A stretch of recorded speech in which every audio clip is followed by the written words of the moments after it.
Amém? É o texto nosso base.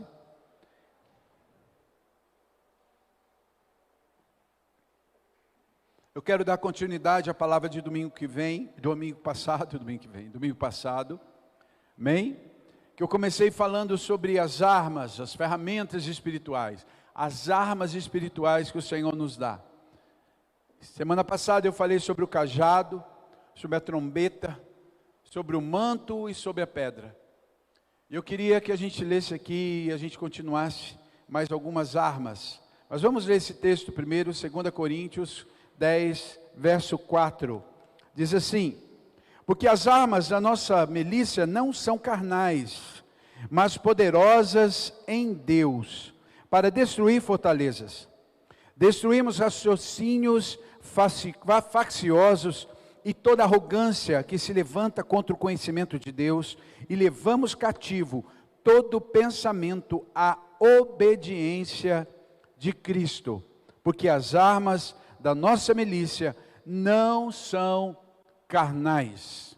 Pai, muito obrigado, Senhor, por esse momento, que a Tua palavra venha ao encontro do nosso coração agora.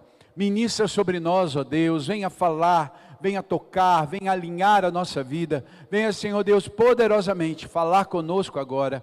Que a Tua palavra venha ao encontro do nosso coração. Senhor, eu te peço, ó Deus, que apesar de mim, fala conosco. Senhor Deus, que o homem diminua e que o Senhor cresça. E que tudo seja para louvor e para a glória do Teu nome, em nome de Jesus. Amém. Amém? As armas não são carnais. Por quê? Porque a guerra não é carnal. O apóstolo Paulo também explica isso lá em Efésios, quando ele está falando para a igreja de Éfeso. E ele diz que a guerra não é contra a carne ou sangue.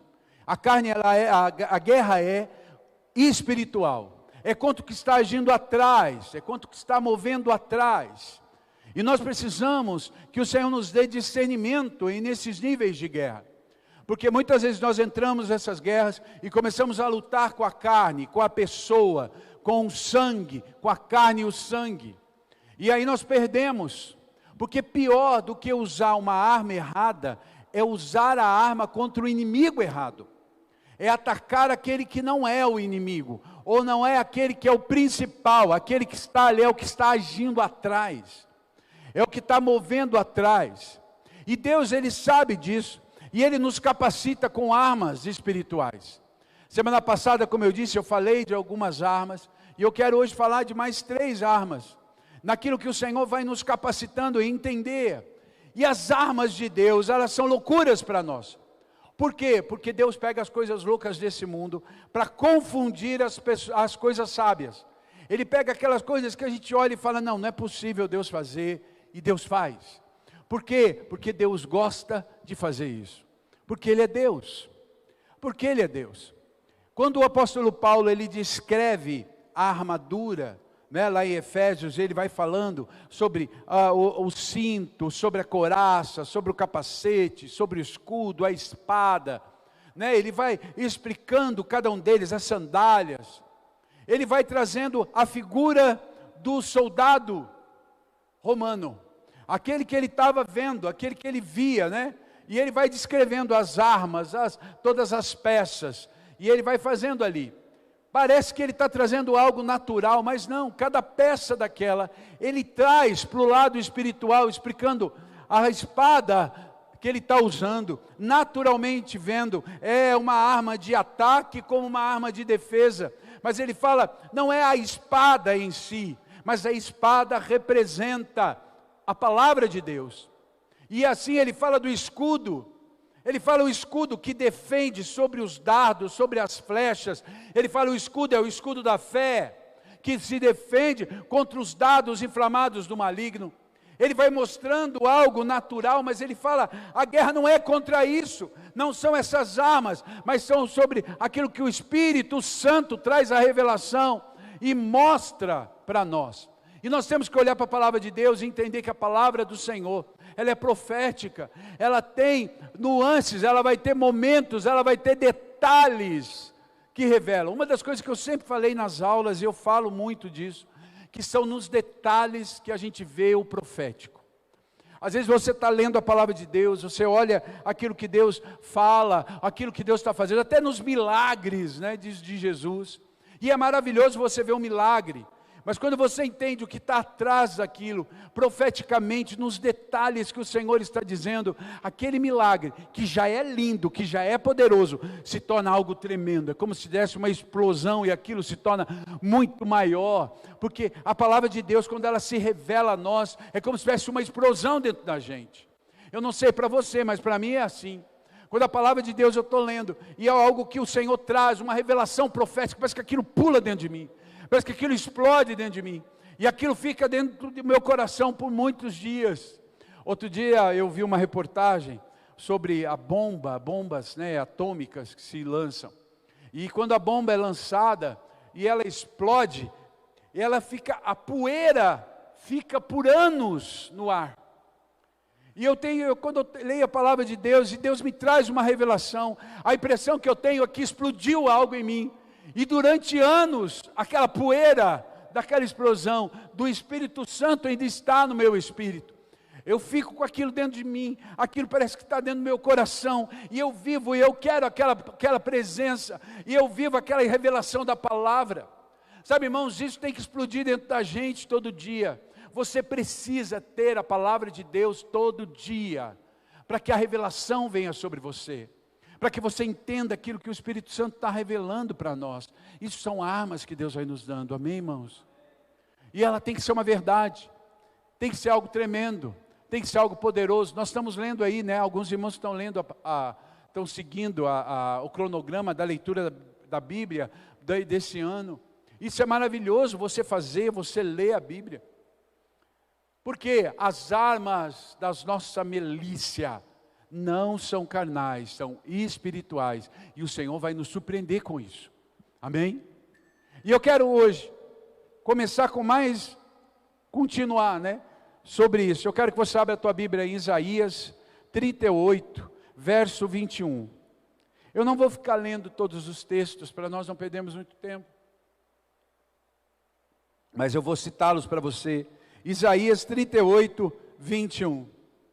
Esse texto fala do profeta Isaías indo falar com o rei Ezequias. Ezequias tinha sido um rei e foi um rei tremendo para Israel. Ele fez muitas coisas na direção de Deus. Ele moveu e ele foi um rei que verdadeiramente abençoou Israel. Ele destruiu postes ídolos, ele restaurou, ele fez muita coisa para Deus. E aí nesse texto a gente vê Ezequias doente agora. Ezequias com uma ferida, com uma doença. E vem o profeta e traz uma palavra para o rei. E diz para o rei, você vai morrer. Já pensou que coisa dura você ouvir isso? Você vai morrer, arruma a tua casa, porque você vai morrer. De um lado eu acho que é difícil você ouvir isso, mas do outro, né, você vê o amor de Deus dando a chance, ó, arruma a casa. Né, arruma a casa, está dando uma chance, ó, estou avisando você. Né, dá uma arrumadinha aí, para você tá apto aí, né? Mas ele clama a Deus. E ele ora a Deus. A Bíblia diz que ele vira o rosto para a parede e ele clama ao Senhor. E o profeta estava saindo do palácio, e do meio do caminho, o profeta volta. E o profeta diz para o rei, o Senhor ouviu a tua oração. E o Senhor vai te prolongar a vida mais um tempo. E aí ele vai dar algo interessante, ele fala, pega figo, faz uma pasta de figo e coloca sobre a tua ferida. E aí você vai sarar. E a Bíblia diz que o rei sarou com isso. Irmão, é óbvio que o figo, né, é um doce, você faz um doce, é uma fruta muito doce. Não é o figo em si, o figo é uma arma espiritual. É algo que Deus usou como uma ferramenta espiritual e profética sobre a vida do rei. Agora, por que pegou o figo? Por que pegou aquilo que é aquela pasta doce e colocou por cima? Por que pegou aquilo que é o fruto e colocou por cima? Irmão, o rei estava doente, com uma úlcera, com uma ferida. Quando o profeta colocou aquela pasta, Deus estava dizendo para o profeta, maior do que a tua ferida, é o frutos da tua vida. O figo representa os frutos que nós damos. Sabe, irmãos, quando a nossa vida está em Deus, e nós somos frutíferos nele, isso é uma arma poderosa. Os frutos do Espírito na nossa vida. Os frutos do Espírito, elas têm que ser maior do que a ferida em nossa vida. O profeta estava dizendo, o que Deus estava dizendo aqui, o fruto, o figo, representa como uma arma os frutos da tua vida. Sabe, irmãos, quando a gente entende isso, qual é o fruto que nós estamos dando para o Senhor? Quais são os frutos que nós estamos apresentando diante dEle? Qual é o fruto que nós temos que dar? A Bíblia é clara quando ela fala sobre isso. Ela fala dos frutos do Espírito Santo em nossas vidas. O fruto que nós temos que dar. Outro dia me perguntaram, apóstolo, o que é o fruto do Espírito Santo? Eu falei, maneira mais simples de você entender. Gálatas vai falar dos frutos do Espírito, mas entenda que os frutos do Espírito só vão fazer uma coisa em você, fazer você expressar a característica, o caráter de Cristo na tua vida. Todas as vezes que eu expresso os frutos do Espírito, eu estou representando, trazendo o caráter de Cristo em mim, o caráter de Cristo na minha vida. Quais são os frutos? E aí é longanimidade, benignidade, amor, fé, alegria, domínio próprio. E aí, irmão, você vai vendo os frutos do Espírito, paciência, amor. Irmão, como os frutos do Espírito representam o caráter de Cristo. E como isso tem que ser algo para a minha vida. Homens e mulheres que expressam os frutos do Espírito, que trazem esse figo sobre a sua vida. O fruto tem que ser maior do que a ferida. Vou ser mais claro para você, o fruto do Espírito tem que ser maior do que a tua vida carnal, a tua vida humana. Sabe, irmãos, nós temos que aprender a expressar Cristo todo dia, nas pequenas como nas grandes coisas. Nós temos que aprender que eu estou na terra para isso. Se alguém chegar e perguntar para você, por que você foi salvo? Irmão, você não foi salvo para ir para o céu. Você foi salvo para você, cada dia, ser capacitado, preparado, equipado, para parecer cada dia mais com Cristo. Por quê, apóstolo? Deixa eu explicar isso para você. Por causa do pecado, o pecado ele deformou o DNA do homem. O pecado tirou o homem da posição de filho e trouxe o homem para a posição de escravo do pecado. Nós acabamos de cantar isso. E quando Cristo vem e nos resgata, e isso é salvação, Ele nos tira do império das trevas e Ele nos coloca no reino do Filho do amor de Deus. E nós vemos através da salvação, e a salvação ela vem em mim, e eu sou salvo. E eu estou salvo agora. Mas Cristo só veio para isso? Não, irmão. Por quê? Porque se a salvação na minha vida fosse só para eu ir para o céu, eu era salvo e caía morto. E de um jeito ia ser mais fácil, né, irmão? Aceitou Jesus, caiu morto. Isso aí aceitou mesmo, foi para o céu mesmo, né? Mas por quê? Não é só isso. É um agir de Deus na minha vida.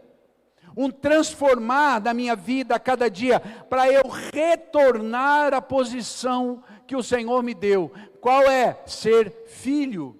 Mas porque o pecado me deformou, eu preciso agora ter uma vida de santidade, e a cada dia o caráter de Cristo ser formado em mim, para eu cada dia ser mais parecido com Ele, para eu poder ser mais parecido com Jesus, expressar Jesus, ser filho de Deus, e é isso que o Senhor quer, e Ele vem buscar a minha vida para isso.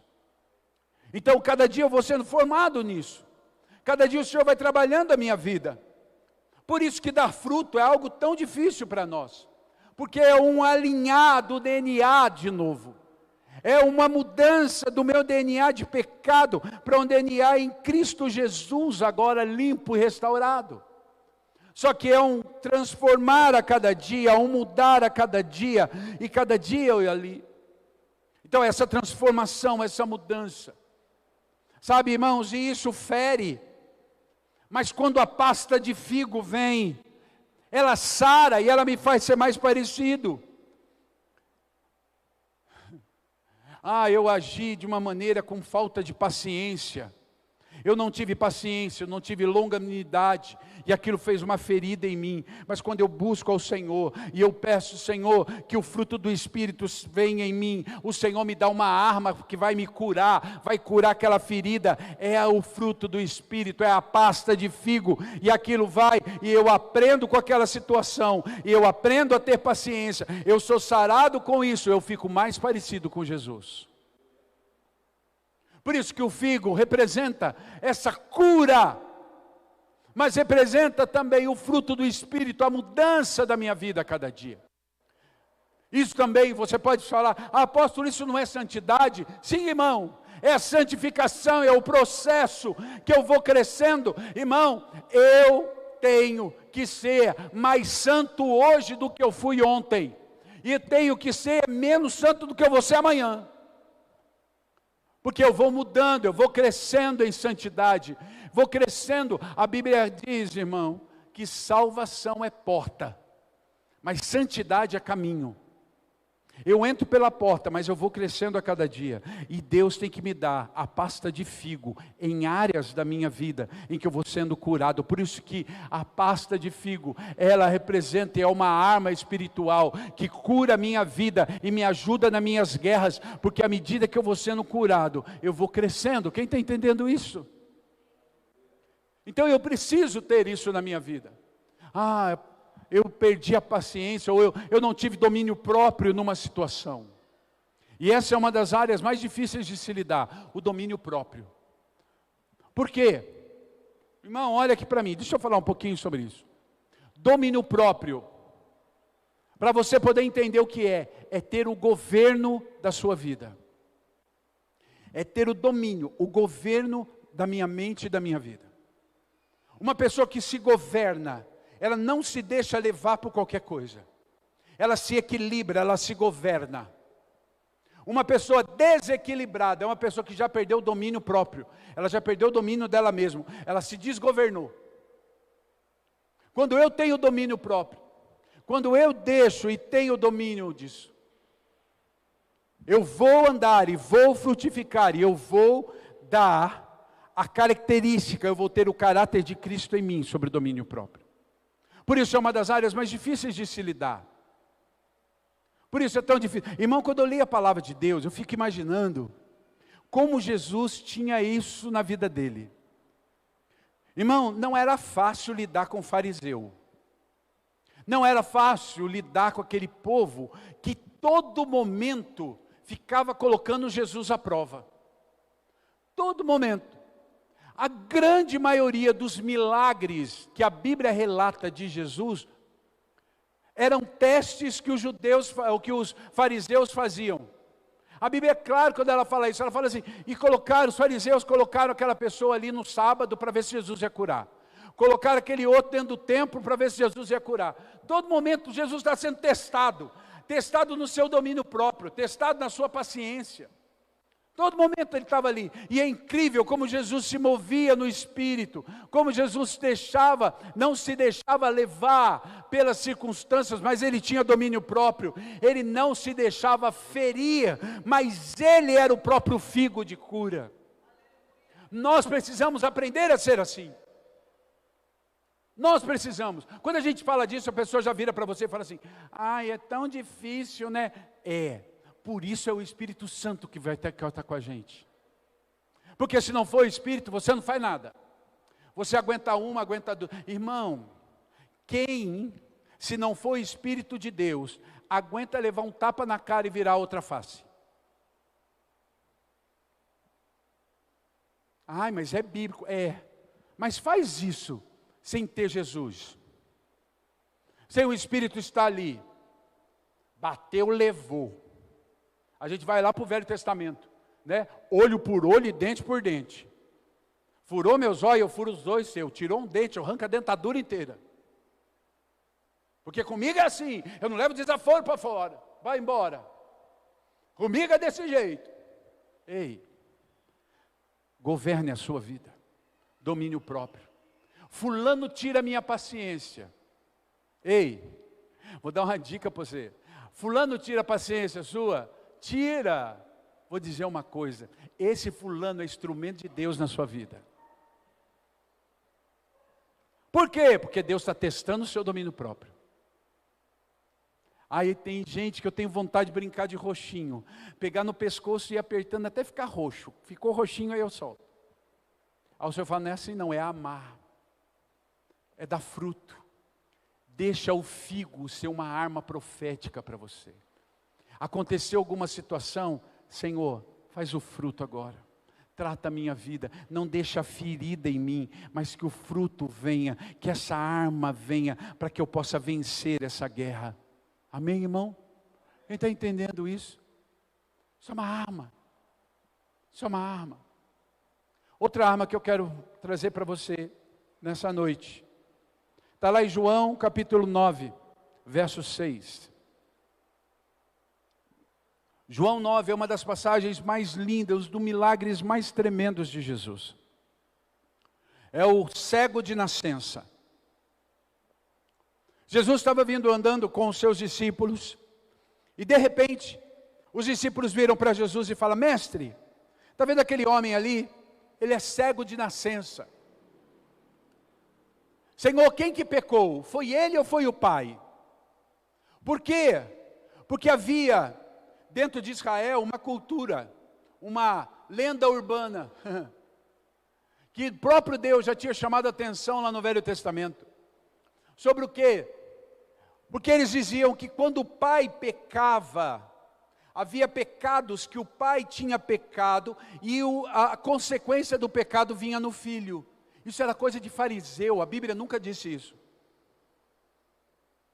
Como assim, apóstolo? Se um filho nascesse com alguma deficiência física, com algum problema, eles diziam, aquela criança nasceu assim porque o pai pecou, porque a mãe pecou, e aquela criança era marcada por isso, era filho de uma maldição, filho de um pecado.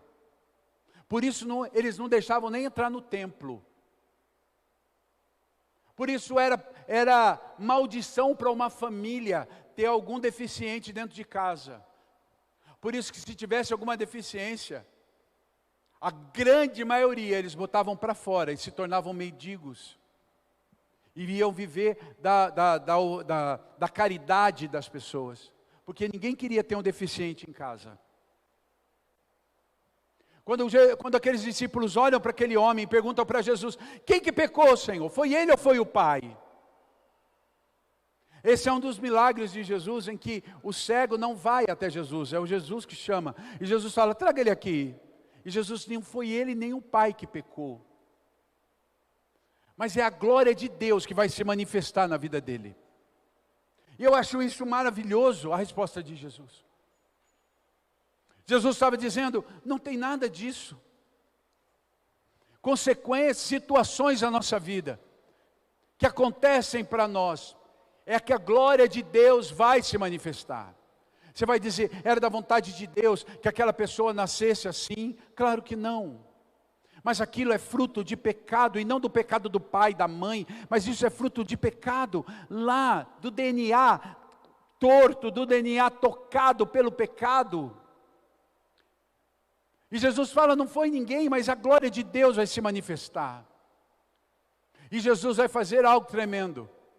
Jesus, ele cospe no chão, e com o barro do chão, com a poeira do chão, com o cuspe que ele faz um barrinho, e ele passa nos olhos do cego agora. E ele diz para o cego, agora vai até o tanque de Siloé e se lave lá. Por quê? E aí que eu quero que você entenda, olha o detalhe maravilhoso. Quando aquele cego vai, e ele chega no tanque e ele se lava, o que acontece com ele? Aquele cego, quando ele lava o olho dele no tanque, ele tinha andado até o lugar do tanque, e ele se lava, no reflexo da água, é a primeira vez que aquele homem está vendo o rosto dele. Aquele homem nunca tinha visto o rosto da mãe, o rosto do pai, nunca tinha visto o sol, ele mesmo não sabia nem quem era Jesus. Mas aquele homem tinha algo no coração dele. Quando ele recebe a cura, quando ele faz, a primeira coisa que ele faz é ir para o templo. Eu acho isso fantástico. Porque ele podia falar assim: estou vendo, fui curado, vou lá para minha casa, saber quem é meu pai. Vou ver a cara do meu pai, a cara da minha mãe, eu só conheço a voz. Eu vou lá na casa do fulano, na casa do ciclano, eu vou andar. Não, o primeiro lugar que ele vai é para o templo.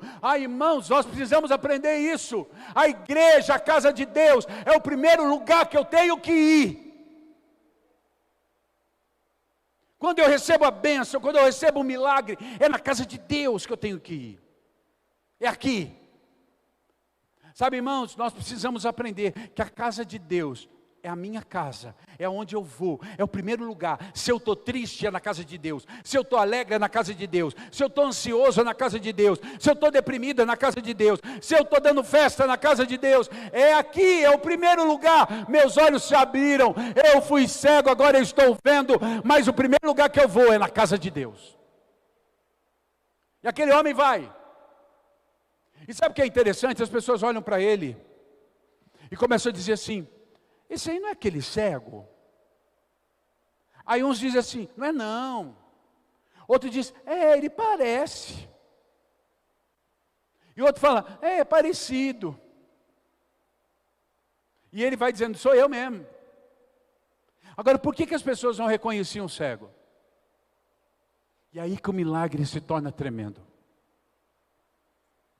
Porque aquele cego, ele não era simplesmente alguém que tinha problema na retina.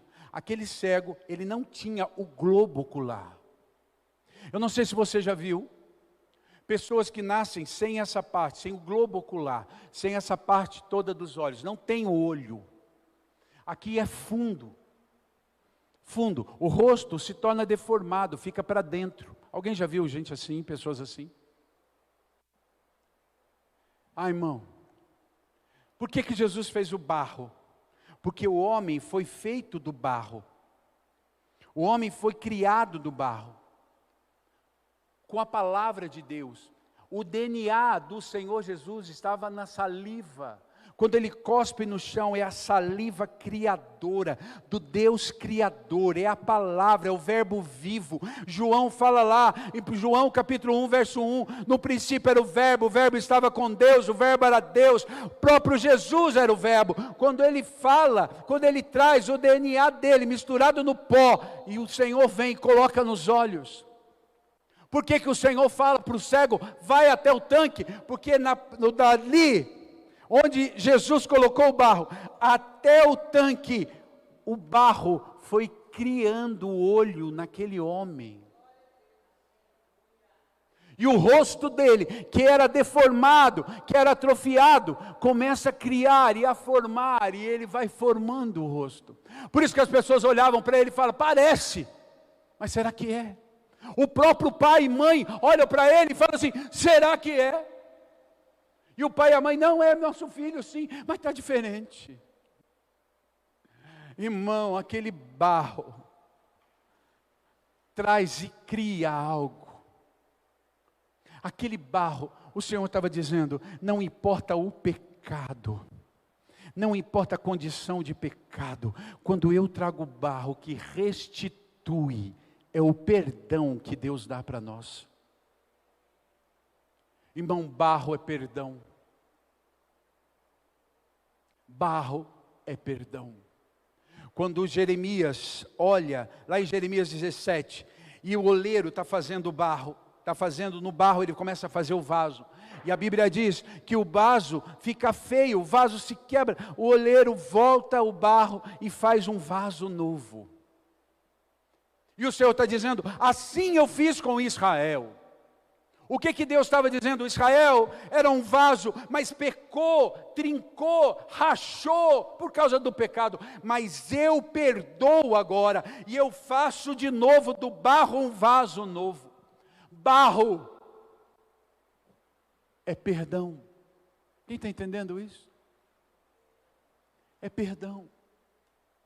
Quando o Senhor passa aquele barro nos olhos do cego, Ele está dizendo, não foi você nem seu pai que pecou, Mas a glória de Deus traz perdão para você. A cegueira do pecado agora sai. E você se lava no tanque do enviado, que é Siloé, que é Jesus. Seus olhos estão abertos, a glória vem. Você é perdoado. Por isso que aquele homem, o ímpeto dele, a primeira coisa que veio dentro dele foi: eu vou para o templo.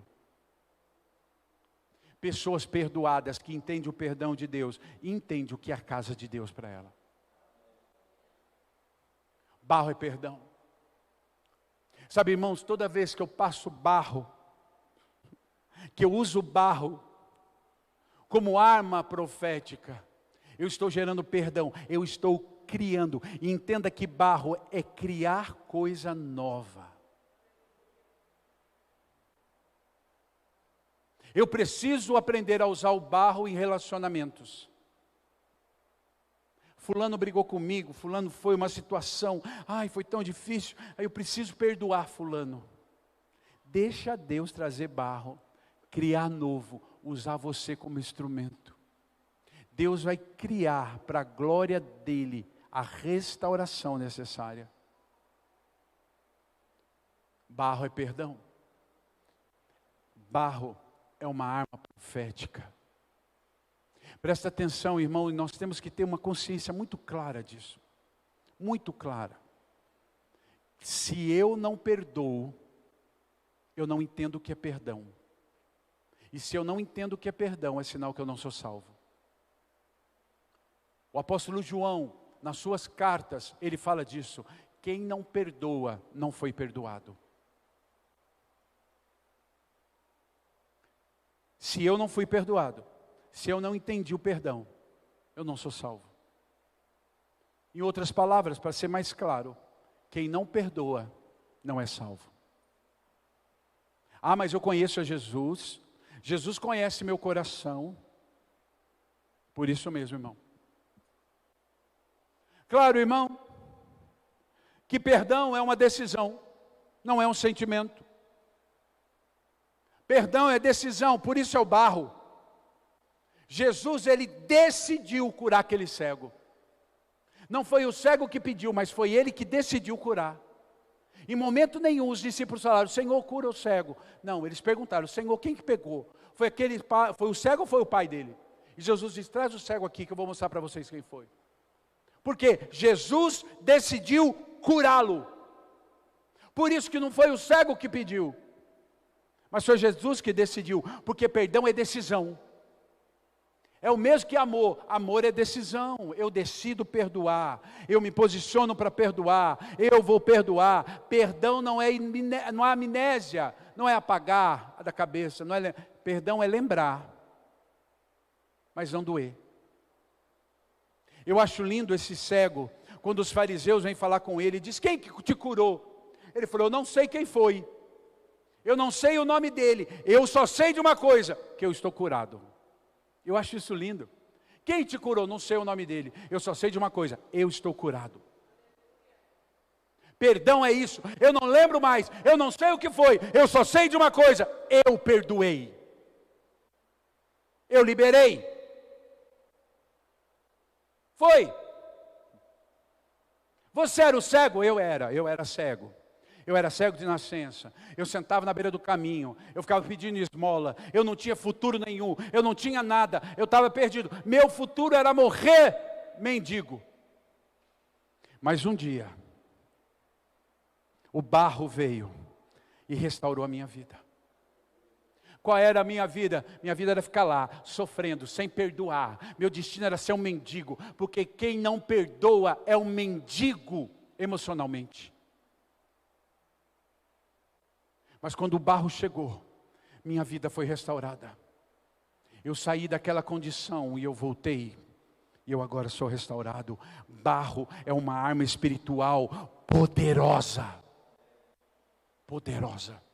Tanto é que o próprio Deus usa o barro na formação do vaso como exemplo sobre Israel. E a última arma que eu quero falar hoje. 2 Reis 4, 41. Eu falei do figo, eu falei do barro, e agora farinha. Segunda Reis 4:41. É a passagem de Eliseu. Havia escolas de profetas em Israel. Algumas cidades tinha essa escola, que tinha sido instituída por Samuel. Samuel, ele criou escolas para a formação de profetas, para que suprisse Israel. E ele formava essas escolas, e havia essas escolas. Quando Samuel morreu, outros profetas tomavam conta. Elias foi alguém que tomou conta de algumas escolas, e agora Eliseu era o que tomava conta da escola. E numa dessas escolas, Eliseu estava lá, e os profetas, os alunos, o que a Bíblia chama às vezes de filhos de profeta, são os alunos, chegam para Eliseu e falam: olha, nós queremos fazer uma sopa, um ensopado, queremos fazer uma sopona vegana, nós queremos ir no mato pegar ervas e fazer uma sopa, podemos ir? Eliseu fala: vão, e eles vão. Pegam ervas, e a Bíblia diz que no meio daquelas ervas, vem uma erva venenosa. E é interessante que eles pegam a erva venenosa, e eles pegam a erva junto, sem notar que era venenosa, e eles colocam na capa, e trazem, e fazem uma sopona. E a Bíblia diz que na hora que eles vão comer a sopa, isso está lá em 2 Reis 4, alguém diz assim: tem veneno na panela, porque havia uma erva lá que era venenosa, tem veneno na panela, e eles correm para Eliseu, e dizem: tem veneno. E Eliseu diz: agora pega lá, traz farinha, e Eliseu joga a farinha na panela, e a Bíblia diz que o veneno foi tirado com a farinha, e aí eles comem da sopa e não tem problema nenhum mais, o veneno foi tirado. Irmão, farinha é a palavra de Deus, farinha é a palavra. Aquela panela tinha veneno. Agora vamos entender esse veneno. Para você poder entender a arma que Deus te deu, que é a farinha, você tem que entender por que ela está naquele contexto ali. Primeiro, os profetas trazem o veneno, e trazem na capa.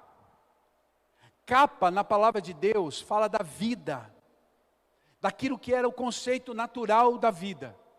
Toda vez que a Bíblia falar de capa, ela está falando assim: na sua vida natural, representa capa. Amém? Você vai ver o cego Bartimeu, quando ele é curado, o que Bartimeu faz? Ele fica gritando por Jesus no caminho de Jericó. Aí quando Jesus chama ele, ele se levanta. A Bíblia diz que a primeira coisa que ele faz, quando ele vai até Jesus, ele joga fora a capa. Ele está dizendo: a minha vida, essa capa que representa a minha miséria, eu jogo fora agora, e eu me levanto para encontrar Jesus. A capa representa isso, a vida. Aqueles profetas colocaram a erva amarga na capa, trouxeram na vida deles, e eles levam para casa o veneno, e eles colocam na panela. Irmão, panela é comunhão, é comer, é estar ali, é um momento de intimidade, comunhão. Ele está dizendo que as pessoas trouxeram um veneno e deixaram dentro de casa, no lugar de intimidade, o veneno. Está entendendo, irmão? Não foi ninguém que levou, não foi o profeta, não foi Eliseu que levou o veneno, foram eles que trouxeram. Irmão, quantas vezes nós trazemos veneno para a nossa casa, na nossa capa, e colocamos o veneno na panela. Agora, se a farinha, que é a palavra, é o antídoto para o veneno, é sinal que o veneno também é palavra. Se a farinha é a cura, que é a palavra, que vem banhada pela palavra de Deus, o veneno é aquilo que sai da minha boca e vem do inferno para dentro da minha casa. Agora, quem que leva o veneno para casa?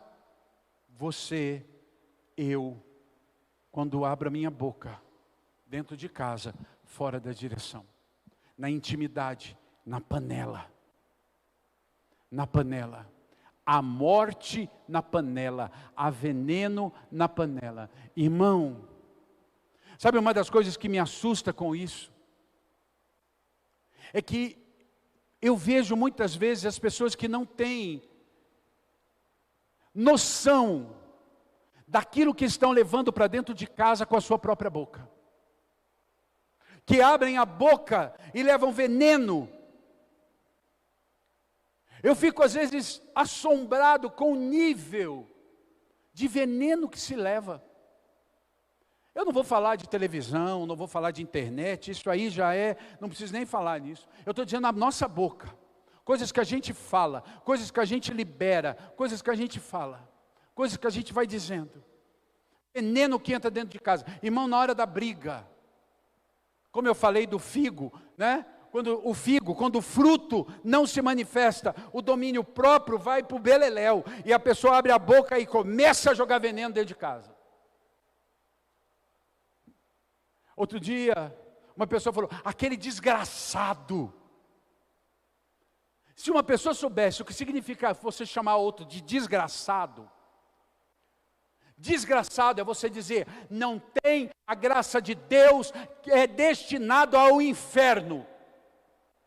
Toda vez que você diz, fulano é desgraçado, aquela situação é uma situação desgraçada, é você dizer, vai para o inferno sem a graça de Deus, é o que eu desejo.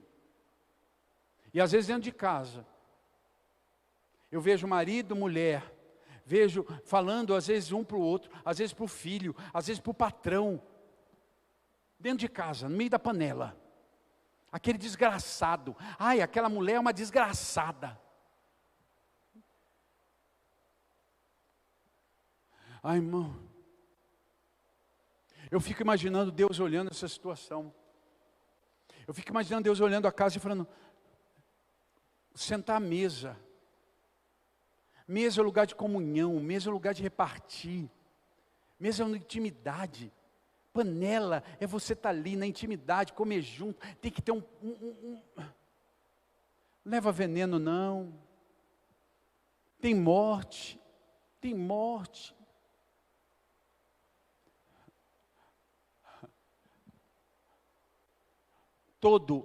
Preste atenção, absolutamente todo palavrão é o nome de um demônio. Todas as vezes que você diz um palavrão, você chama um demônio para estar com você.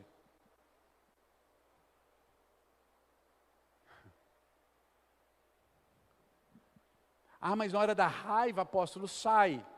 E o diabo, está nem aí, você na hora da raiva, sendo um bonzinho. Se você chamou, ele vem, chamou.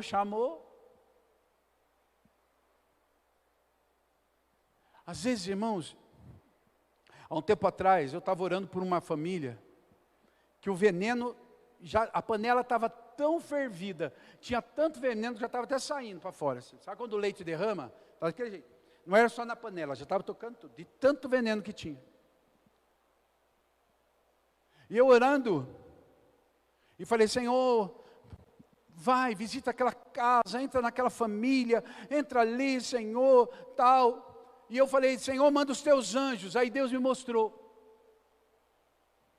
Eu olhei aquela casa, e eu vi os anjos na calçada, do lado de fora. E eu falei, Senhor, manda os anjos entrar. Deus falou, não. Olha lá dentro. Aí eu olhei, havia um monte de demônios lá dentro da casa. O Senhor falou assim, os anjos só vão entrar quando o dono da casa mandar os demônios embora. Porque ele convidou os demônios para entrar, os anjos não vão invadir. Eles só vão entrar quando o homem, o dono da casa, mandar eles embora, para que os anjos possam entrar. Eu achei aquilo tão sério. Tão sério. Sabe, irmãos, às vezes a gente coloca veneno dentro de casa sem saber. A gente começa a falar, a dizer coisas e a trazer. Presta atenção, Satanás é ladrão. O ladrão, ele entra na casa sem ser convidado. Ele entra para matar, roubar e destruir. Mas o Espírito Santo de Deus, ele é cavalheiro. Ele só entra por convite. Por isso você aceita a Jesus. Por isso tudo com Deus, Ele coloca para você e Ele coloca como opção. Você pode escolher esse caminho. Um caminho de paz ou um caminho de morte. Um caminho de vida ou um caminho de libertação. A escolha é sua. Por quê? Porque Deus colocou no homem algo chamado livre-arbítrio. Somente Deus e o homem têm livre-arbítrio. O que é isso? Poder de escolha. E Deus respeita isso no homem. Deus nunca impõe nada para ninguém. Deus, Ele sugere. Deus, Ele põe opções para que você escolha. Por isso que salvação é uma escolha. Por isso que andar com Deus é uma escolha. Eu escolho andar com Ele. Satanás não é assim. Satanás, ele obriga. Ele vem e oprime. Ele vem e ele te força. É claro que Satanás sabe que se você não quiser, você não vai fazer, mas ele te ilude, ele te engana, por isso que ele é o pai da mentira. Ele faz você acreditar que você está preso, que você não tem escolha, e você só vai caminhando num cabresto dele. Agora, irmão, eu tenho que aprender que quando eu me posiciono e eu trago a farinha para minha casa, o veneno vai sair. Porque do mesmo jeito que os profetas trouxeram o veneno, quando o profeta que estava ligado em Deus coloca a farinha, o veneno é tirado, a morte sai da panela. A farinha é uma arma na tua mão e na tua vida para você mudar a história da tua casa. É pegar a farinha e falar: aonde havia morte, agora vai ter vida. Aonde havia palavras de destruição, agora vai ter palavras de vida. Eu vou trazer a farinha, eu vou gerar o pão. Pão é o maná que desceu do céu. Pão é o próprio Jesus na nossa casa. Deixa Jesus sentar à mesa. Eu acho lindo o fato de uma das primeiras coisas que Jesus fez depois de ressurreto foi andar com 2 discípulos desanimados no caminho para a cidade de Emaús. Os 2 discípulos desanimados perderam a esperança. Jesus morreu, acabou tudo. E Jesus se apresenta do lado deles e eles não veem. Tamanha era a destruição, tamanha era a morte, tamanho era o veneno na panela daqueles homens. E Jesus vai andando com eles. E Jesus começa a trazer para eles e falar de Moisés, falar de salvação. E eles vão ouvindo Jesus. E o coração deles vai queimando, eles falam. E quando eles sentam à mesa, diante do pão, da farinha, a Bíblia diz que quando Jesus deu graça e partiu o pão, os olhos daqueles homens foram abertos, eles reconheceram Jesus na casa deles. O veneno foi tirado. Irmãos, que a farinha seja uma arma na tua mão nessa noite. Que você leve farinha para a tua casa. Que Jesus entre na tua casa. Que Jesus esteja lá. Convide Jesus lá. A Bíblia diz que esses 2 homens, Jesus vão e eles entram na casa e Jesus vai querer prosseguir o caminho. Ele fala: não, Senhor, fica aqui. Fica na minha casa, dorme na minha casa. Eles falam: fica, Senhor, que não me diz a música, Fica, Senhor, já se faz tarde. E ele vai e ele fica. Irmão, use essas armas espirituais. Use a farinha para mudar a história da tua vida. Se por acaso o Espírito Santo está trazendo para você veneno que você colocou, situações que você falou, hoje o Senhor está dizendo: eu estou dando uma arma na tua mão que é a farinha. Leva a farinha, livra a tua casa. É maravilhoso, quando a farinha caiu na panela, a morte foi tirada. Quando Jesus se manifesta, a morte não fica, porque Jesus é a própria vida. Quando Jesus entra na nossa casa, a briga não fica, porque Ele é o príncipe da paz. Quando o Senhor entra na nossa casa, a guerra termina, porque Ele é o Deus Todo-Poderoso. O Senhor, quando Ele entra, Ele é, como nós cantamos, Deus conosco, Emanuel, no meio da nossa casa. E aí, irmão, não há quem possa deter o Deus de milagre. Use as armas que Ele te deu. E eu quero que nessa noite a gente tome posse dessas 3 armas: do figo, do barro e da farinha. Sair daqui dizendo: Senhor, eu tomo essas armas para a minha vida. Eu tomo, Senhor, o figo para eu andar no fruto do Espírito e as feridas serem curadas na minha vida. Eu tomo barro para eu aprender a viver no perdão e a liberar perdão, e o Deus Criador vai criar coisas novas em mim. E eu tomo a farinha para que todo veneno saia, e a manifestação do Espírito de Deus, a manifestação do Filho de Deus Jesus aconteça na minha casa. Fique em pé e vamos orar, irmãos.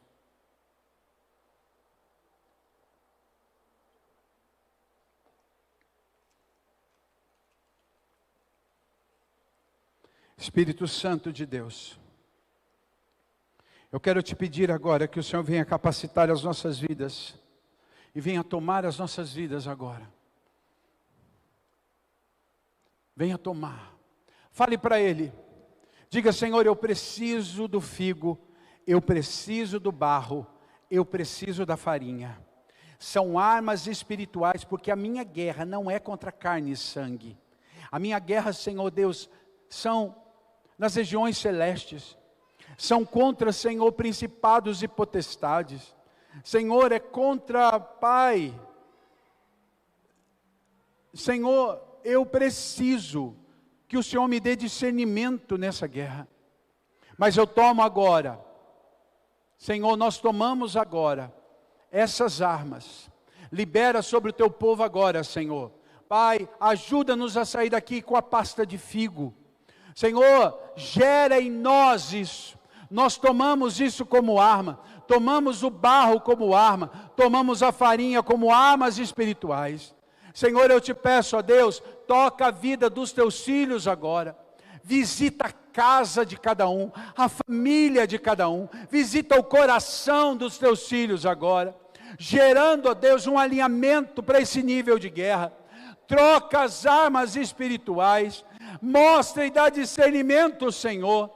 Ativa em nós, Senhor Deus, como guerreiros, movidos pelo Espírito Santo de Deus, debaixo da ordem do grande general que é Jesus.